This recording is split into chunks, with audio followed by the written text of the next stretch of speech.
জামাই, আজের মধ্যে আমার পেটে যদি বাচ্চা না আসে তাহলে তোমার ঘর আর করবো না। চান করতে নেমেছি, কোন শালা আমার কাপড় নিয়ে পালালি রে? ল্যাংটো বাবা, আমি এত রকম ভাবে চেষ্টা করছি তবু আমার 2-4টে বাচ্চা হচ্ছে না কেন?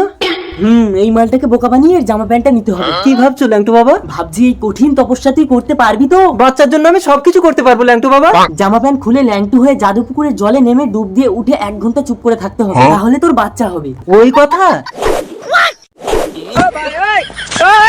এবার আমি কেটে পড়ি। জামাই, এই জামাই, গেল কোথায়? বাচ্চা বানানোর কাজটাও ঠিকঠাক করতে পারে না। ওই দেখো জলে নেমে চুপ করে দাঁড়িয়ে আছে। ওই উঠে আসো প্লিজ আমাকে ক্ষমা করে দাও। এই তবে রে। সাপ, সাপ কামড়াবে, সাপ। এই আমার স্বামীর জামা প্যান্ট তুমি পরেছো কেন? তার মানে তো ওটা সাপ ছিল না। তা তুমি সাউরি হয়ে জামাইয়ের গায়ের পাশে যাও কেন? আরে ওটা আমার স্বামী, ওর নাম জামাই। এই ওঠো। আরে টেনো না, পুরো ফাঁকা।